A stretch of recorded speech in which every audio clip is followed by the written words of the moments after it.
ዛሬም ለታናሹ ባሪያ ምሕረትን አድርግ። ሁለንተናችን በደም ሸፈንን።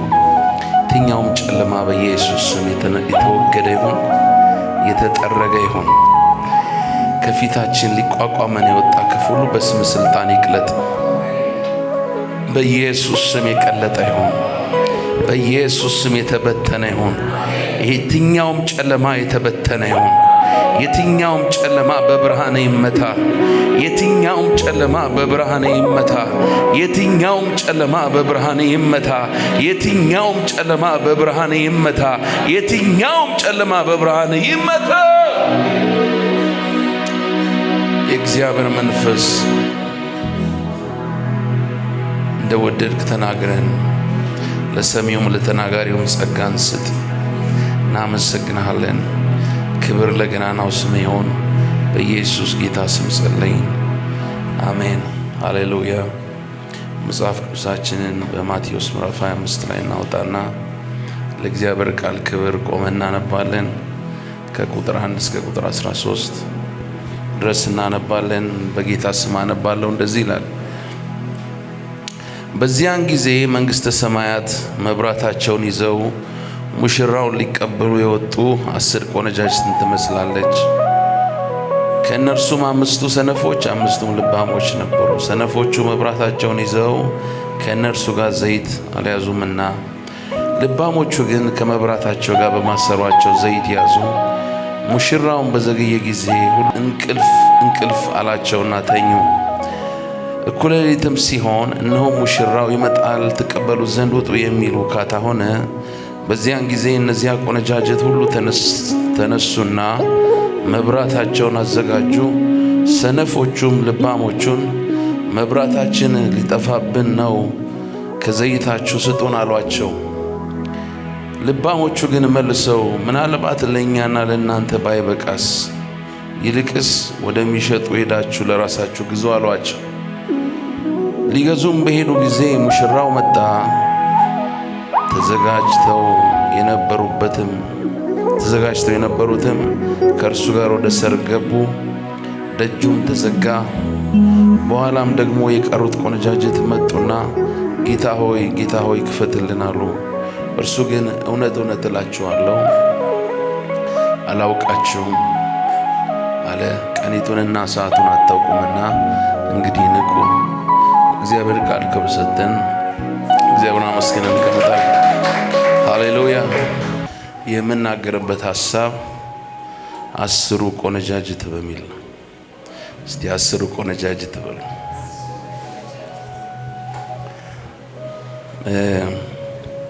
ስለዚህ በጣም ፈጠን ብዬ ለመናገር ሞክራለሁ። በደንብ ትኩረት ሰጥታችሁ እንድትሰሙኝ በጌታ ፍቅር ጠይቃለሁ። ሃሌሉያ። ይህንን ምሳሌ ጌታ የተናገረውን ምሳሌ ለመፍታት ትንሽ ወደ ኋላ ሄደን የአይሁድን ባህል በተለይ ፈርስት ሴንቸሪ ላይ የመጀመሪያው ክፍለ ዘመን ላይ የነበረውን የአይሁድ ባህል ታሪካዊ ዳራውን ማየት አስፈላጊ ነው። በአይሁድ ባህል ትዳር፣ ጋብቻ በጣም ትልቅ ስፍራ ያለው ጉዳይ ነው። በጣም ክቡርና ትልቅ ስፍራ የሚሰጠው ባህል ነው። ሰርግ ለአይሁድ ትልቅ ትርጉም አለው አይደለም? ለአይሁድ ደግሞ ብቻ ሳይሆን ለእኛም ለክርስቲያኖች መጽሐፍ ቅዱስ ገና ሲጀምር ጅማሬው ላይ ሰርግ ነበረ። ዘፍጥረት ላይ መጨረሻውን በምንድን ነው የሚዘጋው?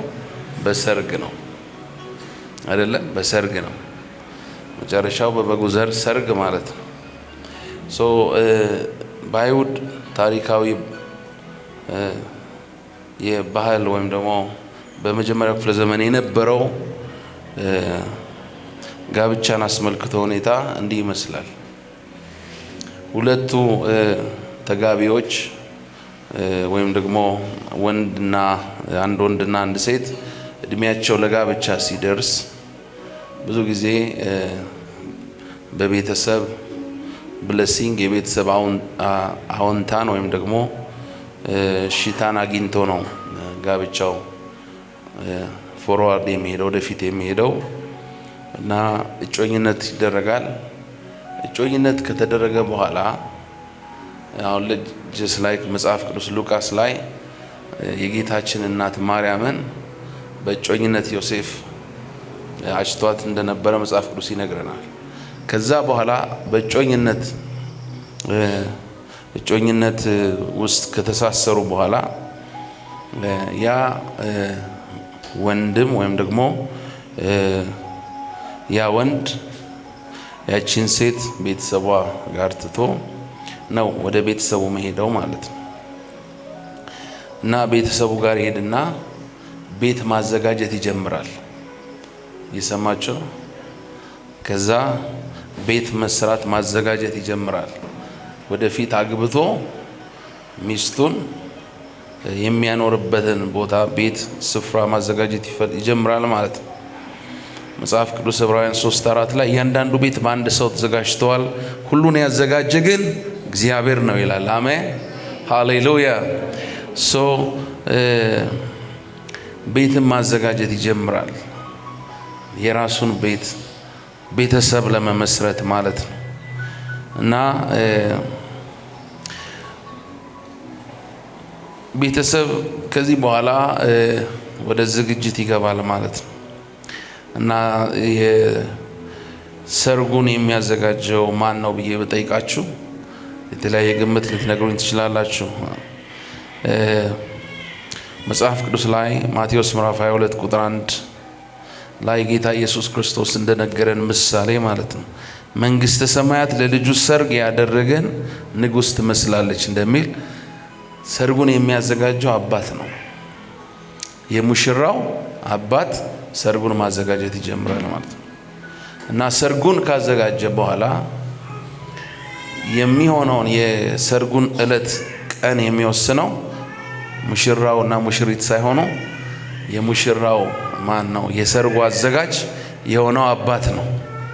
ስለዚህ አባት ጊዜውን ለሰርግ የሚያስፈልገውን ዝግጅት በሙሉ አድርጎ ለሰርግ የሚሆነውን ጊዜ ካወቀ በኋላ ዲክለር የሚያደርገው አባት ነው። እና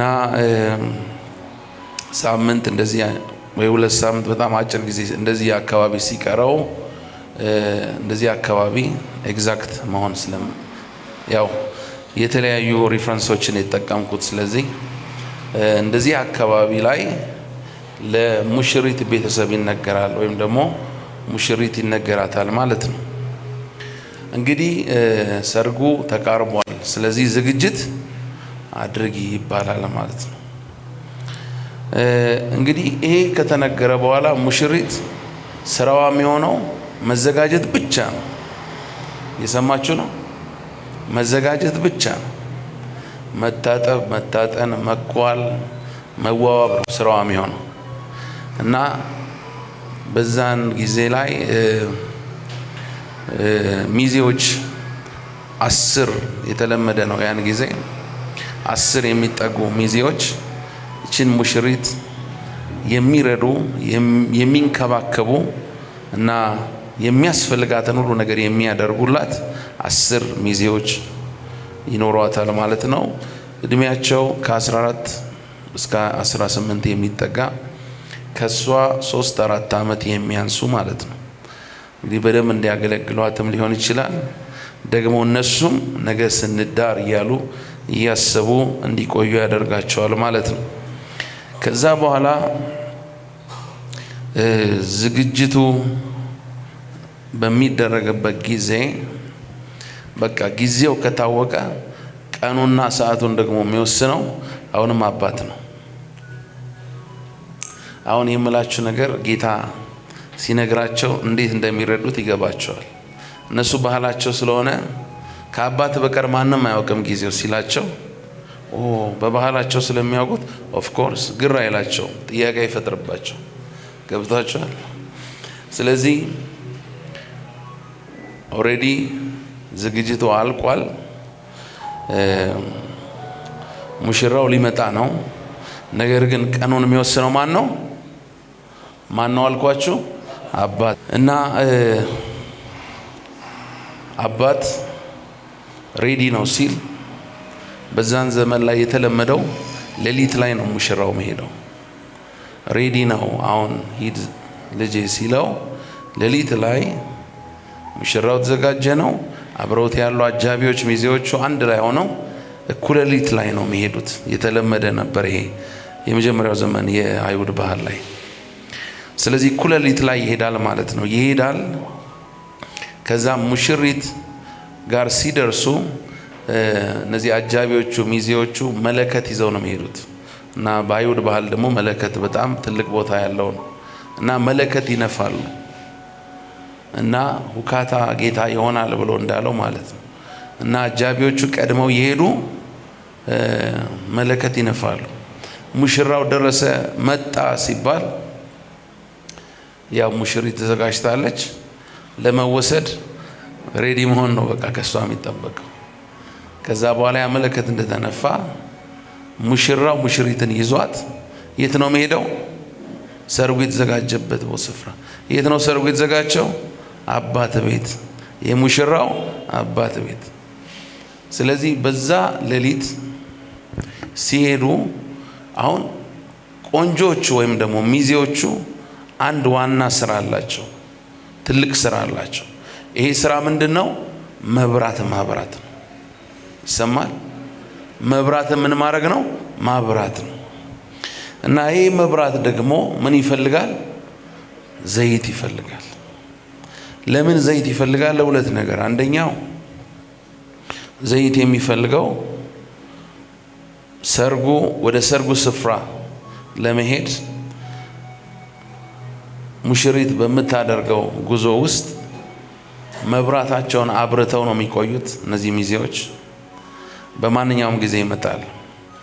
ከዛ ደግሞ በመንገድ በዋና መንገዶች ነው፣ በአውራ ጎዳናዎች ነው ይዟት የሚሄደው። ስለዚህ በዛ ውድቅት ሌሊት መብራት የለም፣ መብራት ኃይል የለም ምናምን እንደምታውቁት። ስለዚህ መብራት የሚሆናቸው የሚዜዎቹ ምንድነው? መብራት ነው ማለት ነው። ብርሃን የሚሆናቸው የሚዜዎቹ መብራት ነው። ስለዚህ ሚዜዎቹ ነቅተው በቂ ዘይት ይዘው መብራታቸው ምን ማድረግ አለባቸው? ማብራት አለባቸው። እሺ። ከዛ በኋላ ወደ አባቱ ቤት ወደ ግብዣው ይሄዳል። ወደ ቤት ከገቡ በኋላ በሩ ይዘጋል። በሩ የሚዘጋው ለምንድን ነው? ውድቅት ሌሊት ነው አንደኛ። ሁለተኛ ሙሽራው የጋበዛቸው የሚያውቃቸው የሙሽራው አባት የጠራቸው ሰዎች ብቻ እንዲገቡ ነው እንጂ ማንም ሰው ወይም ደግሞ ፓርቲ ክራሸርስ እነዚህ ምን እንደሚባለው ያልተጋበዙ ሰዎች ወደዛ ሰርግ እንዲገቡ አይፈቀድም። ስለዚህ በሩ ይዘጋል ማለት ነው። በሩ ይዘጋል። ከዛ በኋላ መግባት አይቻልም ማለት ነው። ኦኬ፣ አሁን ገብቷችኋል አይደል? ገብቷችኋል። የሰርጉ ለ7 ቀን ብዙ ጊዜ የተለመደው 7 ቀን ይቆያል። ሙሽራይቱ ድንግል ነች። ስለዚህ ሌሊት ላይ የብስራት እንትን ይኖራቸዋል። ኤኒዌይስ ቱ ማች ዲቴይል ወደዛ ውስጥ አልግባ። አሁን ወደ ምሳሌው እንምጣሽ። ወደ ምሳሌው ስመጣ ጌታ ኢየሱስ ክርስቶስ የነገራቸው መንግስተ ሰማይ ምንን ትመስላለች ብሎ ነው? መብራታቸውን ይዘው ሙሽራውን ሊቀበሉ የወጡ 10 ቆነጃጅትን ትመስላለች። 10 ቆነጃጅትን ትመስላለች። አሁንም ብዙ ጊዜ እንዳልወስድ እነዚህ ቆነጃጅት ማን ናቸው፣ በማን ይመሰላሉ የሚሉ የተለያዩ መላምቶች ወይም ደግሞ ትርጉሞችን ይሰጣሉ የመጽሐፍ ቅዱስ አስተማሪዎች። አንዳንዶች ከእስራኤል ጋር ያገናኙታል፣ አንዳንዶች በመከራው ዘመን ያሉ ክርስቲያኖች አማኞችን ይመለከታል ይላሉ፣ አንዳንዶች ቤተክርስቲያንን ይመለከታል ይላሉ። እኔ ቤተክርስቲያን ይመለከታል ብዬ ነው የማምነው። ለሌሎቹም አይሆንም ብዬ አልልም። ኢን ብሮደር ሴንስ የእግዚአብሔር ቃል ዘላለማዊ ስለሆነና ብዙ አቅጣጫዎች ስላሉት ለሌሎችንም ሊያመለክት ይችላል። ነገር ግን ጌታ ኢየሱስ ክርስቶስ ምሳሌውን ሲጨርስ ቁጥር 12 ላይ ቀኒቱንና ሰዓቲቱን አታውቁምና እንግዲህ ምን በሉ አለ? ትጉ። ማስጠንቀቂያውን የሰጠው ለደቀ መዛሙርቱ ነው። ስለዚህ ይመለከተናል ብዬ አምናለሁ። አሜን ሃሌሉያ። እንግዲህ በዚህ ምሳሌ ላይ እንደምንመለከተው 10 ቆነጃጅት ለሁለት የተከፈሉ ናቸው። 5ቱ ምኖች ናቸው ይላል መጽሐፍ ቅዱሳችሁ? ምኖች ናቸው ይላል? ሰነፎች። 5ቱስ ምኖች ናቸው ይላል? ልባሞች ነበሩ ይላል። ልባም ያደረጋቸው ጉዳይ 5ቱ ቆነጃጅት ዘይታቸው የሞላና መብራታቸው ደግሞ ምን ያለ ነበር? የበራ ደግሞ የተዘጋጁ ነበሩ። አያችሁ፣ ሌሊት ነው፣ እንቅልፍ ይጫጫናል። ባህሉ እንደነገርኳችሁ ሌሊት ላይ ነው የሚሆነው። የትኛው ሌሊት እንደሚመጣ አይታወቅም። ግን አባት ሂድ ሲል ሙሽራው ሲመጣ ሚዜዎች ምን ማድረግ አለባቸው? ነቅተው ሙሽራን መቀበል መቻል አለባቸው። ኦፍ ኮርስ ሙሽሪት ቤተ ክርስቲያን ነች። ግን ምሳሌ ላይ የምሳሌውን ሐሳብ እንጂ መውሰድ ያለብን ጌታ በሰጣቸው ምሳሌዎች ሁሉ ገሌ ማን ነበረ እንዴት ነበረ እያልን ኢንተርፕሬቴሽን ሌላ ምንፈልግ ከሆነ ብዙ ጊዜ እንስታለን። ስለዚህ ምሳሌው እንደ ምሳሌው ማየት ጥሩ ነው፣ ይመለከተናል ብለን። ስለዚህ እነዚህ ሰነፎቹ ተነስተው ሲመለከቱ ጫጫታ ሁካታ ሲሆን ተነሱና መብራታቸውን ይዘው ከነርሱ ጋር ዘይት ስላልያዙ ሰነፎቹ መብራታቸውን ይዘው ከነርሱ ጋር ዘይት አልያዙም ይላል ቁጥር 3 ላይ። ልባሞቹ ግን ከመብራታቸው ጋር በማሰሯቸው ዘይት ያዙ። ሙሽራውን በዘገየ ጊዜ ሁሉ እንቅልፍ አላቸውና ተኙ። 6 ላይ እኩለ ሌሊትም ሲሆን እነሆ ሙሽራው ይመጣል፣ ትቀበሉት ዘንድ ውጡ የሚል ውካታ ሆነ። በዚያን ጊዜ እነዚያ ቆነጃጅት ሁሉ ተነስተው መብራታቸውን አዘጋጁ። ሰነፎቹም ልባሞቹን መብራታችን ሊጠፋብን ነው፣ ከዘይታችን ስጡን አሏቸው ይላል። ከዘይታችሁ ምን አድርጉን? ስጡን አሏቸው። በማሰሮ ምን ብለው ነበረ? ልባሞቹ ዘይት ይዘው ነበረ። እግዚአብሔር ልባሞች ያርገን። አሜን። እግዚአብሔር ልባም ያርገን። አሜን። ከዛ በኋላ ምን አሏቸው ልባሞቹ? ግን መልሰው ምናልባት ለእኛና ለእናንተ ባይበቃስ ይልቅስ ወደሚሸጡ ሄዳችሁ ለራሳችሁ ግዙ አላቸው። ሊገዙም በሄዱ ጊዜ ይላል በዛ ውድቅት ሌሊት ዘይት እንዴት ነው የሚገኘው? በጣም ከባድ ነው። ምናልባት ቢገኝም እስቲ እናገኝ ብለው ይሆናል ሄዱት። ግን ሲሄዱ ሙሽራው መጣ። ተዘጋጅተው የነበሩት ከእርሱ ጋር ሄዱ ወደ ግብዣው፣ ወደ ሰርጉ። የቀሩት ቆነጃጅት 5ቱ ሰናፎቹ ከጌታ ጋር አልነበሩም እና ተዘጋጅተው የነበሩት ወደ ሰርጉ ገቡ። ደጁ ምን አለ ይላል? ተዘጋ ይላል። በኋላም ደግሞ የቀሩት ቆነጃጅት መጡና ጌታ ሆይ ክፈትልን አሉት ይላል። እርሱ ግን መልሶ እውነት እላችኋለሁ አላወቅኳችሁም አለ። ቀኑንና ሰዓቱን አታውቁምና እንግዲህ ንቁ ይላል። 3 ነገሮችን ተናግሬ ልጨርስ። ከነዚህ ከሰነፎች ቆነጃጅት የምንማራቸው 3 ነገሮች በዚህ ምሳሌ ውስጥ ጌታ ኢየሱስ ክርስቶስ የሚያስተምረን 3 ዋና ጉዳዮች ያሉ ይመስለኛል። የመጀመሪያው እነዚህ ሰነፎቹ ቆነጃጅት ዘመንን አላወቁም ነበር። ዘመንን ምን አላወቁም ነበር። መቼ መዘጋጀት፣ መቼ መብራትን መያዝ፣ መቼ ማብራት፣ መቼ መጠበቅ እንዳለባቸው አላወቁም። መጽሐፍ ቅዱስ ስለ ዘመን ቬሪ ሲሪየስሊ ነው የሚናገረው። ጌታ ኢየሱስ ክርስቶስ ያስለቀሰው ጉዳይ እስራኤል ዘመኗን አለማወቋ ነው። ስለዚህ ዘመንን አለማወቅ በጣም ትልቅ ኪሳራ ነው። ወደ ኋላ መመለስ ስለማይቻል፣ ወደ ኋላ መመለስ ቢቻል ሲኦል ውስጥ አንድ ነፍስ አይቀርም አይደል? ሁሉም ንስሐ ገብቶ ይድን ነበር። ግን እግዚአብሔር በዘመናት ውስጥ የሚሰራ ሰው አምላክ ስለሆነ ይቅርታ በዘመናት ውስጥ ስለሆነ ስራውን የሚፈጽመው ለሁሉ ጊዜ አለው። ከሰማይ በታች ለሆነ ነገር ሁሉ ምን አለው ይላል? ጊዜ አለው። ስለዚህ there is time for everything and a season for every activity under the heavens. እግዚአብሔር ስራውን የሚሰራው በጊዜ ውስጥ ነው። በጊዜው ውብ አድርጎ ሰራው ይላል። እግዚአብሔር እኛን እንኳን ፐርሰናል የሚጎበኝበት የራሱ ጊዜ አለው። ስለዚህ የጉብኝትህን ጊዜና ወቅት ካላወቅ ሚስ ታደርጋለህ። ጸሎት አይመልሰውም፣ ለቅሶ አይመልሰውም። ስለ ኤሳው ሲናገር በእንባ ተግቶ ቢፈልገው እንኳን ሊያገኘው አልቻለም ይላል። ስለዚህ ካለፈ በኋላ መንፈሳዊ ነገር እንደገና ማግኘት አይቻልም ወይም ከባድ ነው።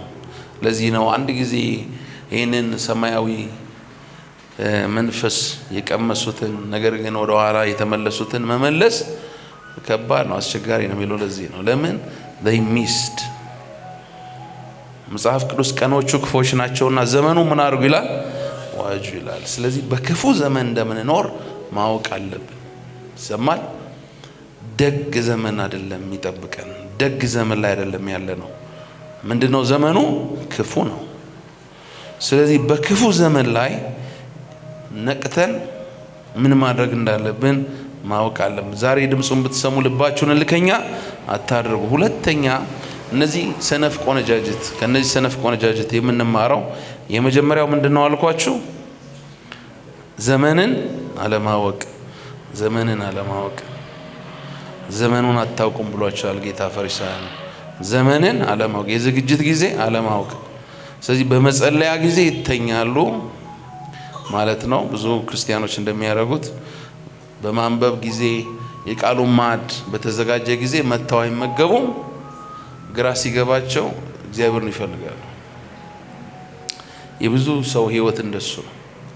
በጸሎት መሰዊያ ላይ አይገኝም፣ ቃሉ ማዕድ አይገኝም፣ በግሉ አይተጋም፣ በግሉ መሰዊያ የለውም፣ መሰዊያውን አይሰራም።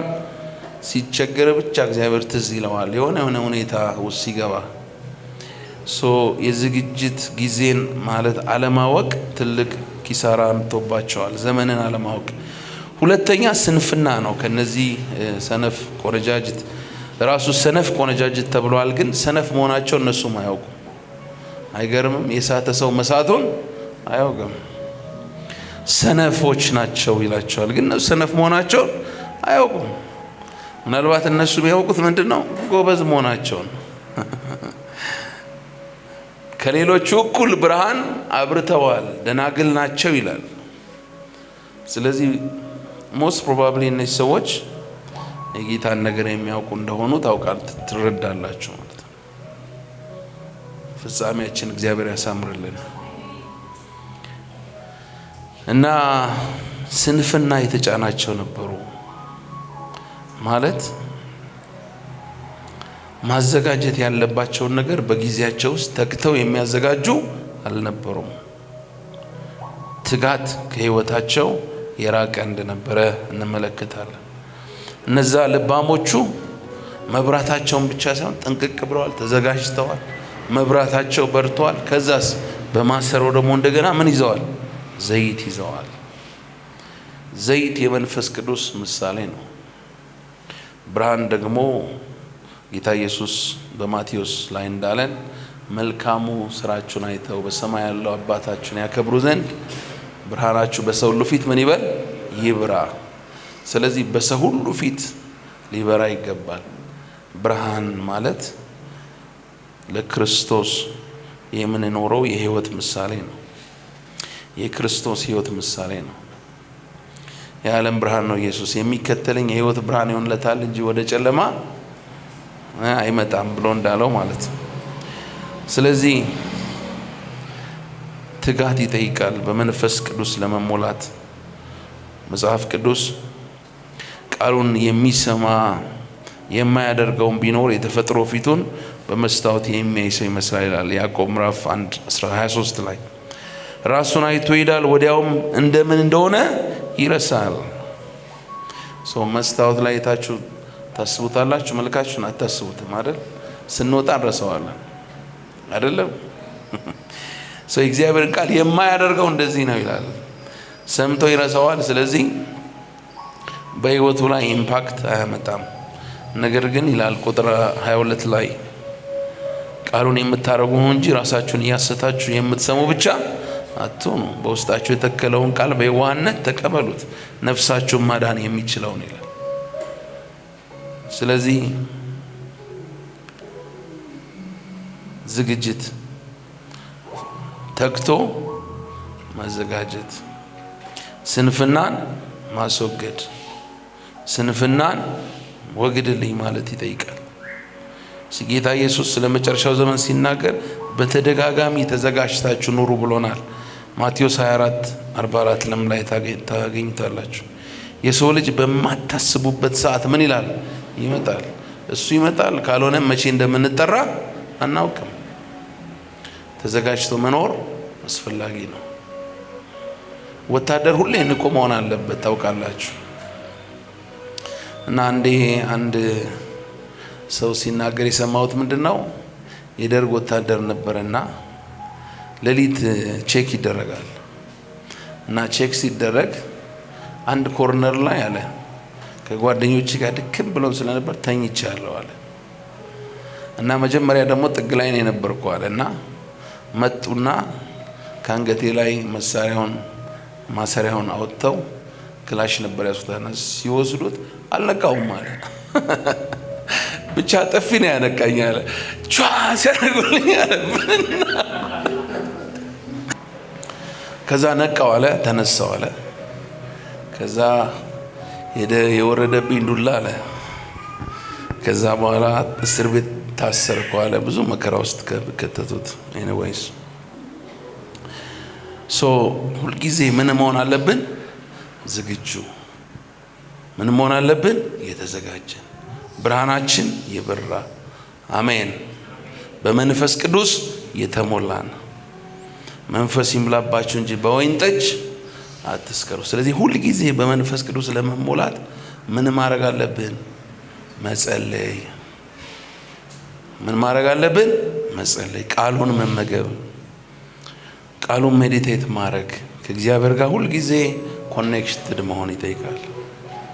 ስለዚህ ሰነፎች ነበሩ።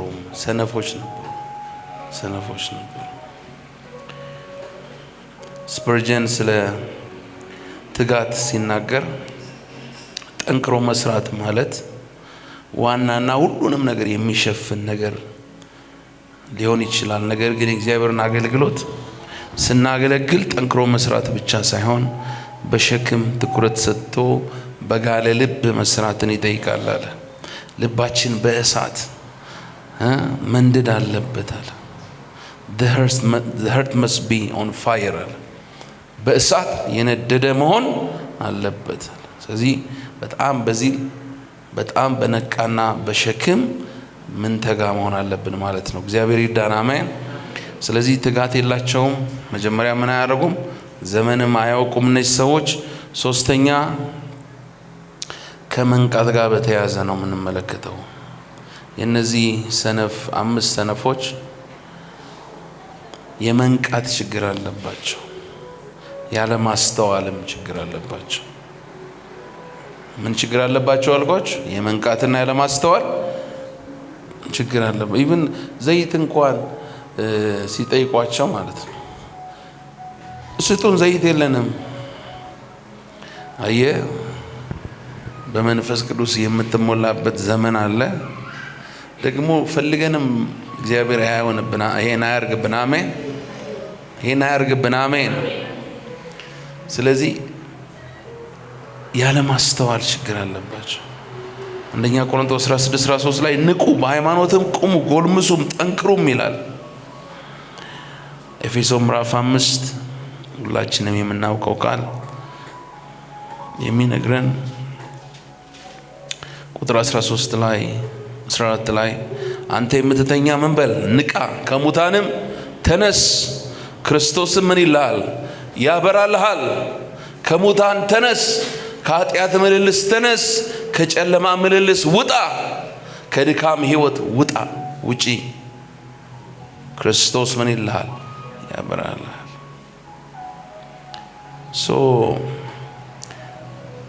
እንቅልፍ የኃጢአት እንቅልፍ የጨለማ ምሳሌ ነው። ስለዚህ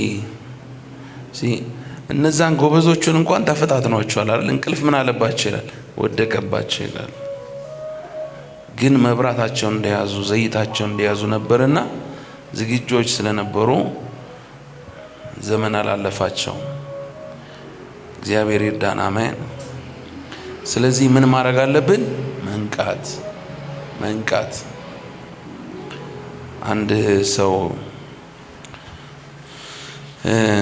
ሆቴል ውስጥ ተቀጥሮ ይሰራ ነበረ ከተወሰኑ ዓመታት በፊት ማለት ነው። እና ሲነግረኝ ትልቅ ሆቴል ነው የሚሰራውና ሌሊቱን ሙሉ መኝታ የለም ማለት ኢንተርናሽናል ሆቴል ነው። እንግዶች ሌሊት ምንም ስለሚመጡ እና በጣም ስለምንቸገር አለ እንቅልፍ በጣም ስለምንቸገር ማታ ላይ አለ ድራማ እንሰራለን አለ። ትልቅ ጥቁር መነጽር እናደርግና አለ ቲቪ ፊት ለፊት ወይም ደግሞ አንድ ጥግ ላይ እንቀመጣለን አለ። እና ተኝቷል ብሎ አያስብም አለ የሚያየን ሰው። እኛ ግን የሌለ እንቅልፍ ላይ ነው ያለነው አለ። እግዚአብሔር ይጠብቀን። አሜን። እዚህ አንዳንድ ሰው መነጽር አድርጎ ነው ማለት ነው ያለው የደቃ ይመስላል። ግን እስቲ ነቅተሃል ወይ በሉ አጠገባችሁ ያለውን ነቅተሃል ወይስ በማስክ ነው በሉት። ምን አላችሁ? እግዚአብሔር ንቆች ያርገን። አሜን። የእውነት ክርስትና መኖር አለብን። አሜን። የምር ኢየሱስን የምር አሜን በማስተዋል ለመመላለስ አለብን። አቁም፣ ውጪ፣ ውጣ፣ እንውጣ። እግዚአብሔር ከሌለበት ምልልስ እንውጣ። በኋላ መንገድ በር እንዳይዘጋብን። በር ከተዘጋ አይከፈትም። የቤተ ክርስቲያን ምሳሌ ከሆነ በጣም ያስፈራኛል። ግማሹ ማለት ነው አይደል? 5ቱ ከንጥቀት እንዳንቀር እግዚአብሔር ይጠብቀን። ስለዚህ በጣም ያስፈራል። የተዘጋጀ ህይወት እንዲኖረን እግዚአብሔር ይርዳን። መቼ እንደምንጠራ እናውቅም። ግን መልካም፣ በጎ፣ ታማኝ ባሪያ ከሚባሉት መካከል እግዚአብሔር ያርገን። እግዚአብሔርን ቸል እንዳንል፣ ከመንገዱ እንዳንወጣ፣ አደጋ ውስጥ እንዳንገባ፣ በፍርሃት እምነታችንንና መዳናችንን ጸጋውን እንድንጠብቅ እግዚአብሔር ይርዳን። አሜን። ካለማስተዋል፣ ከጨለማ፣ ከስንፍና ህይወት እግዚአብሔር ይጠብቀን። አሜን። ጸልያለን።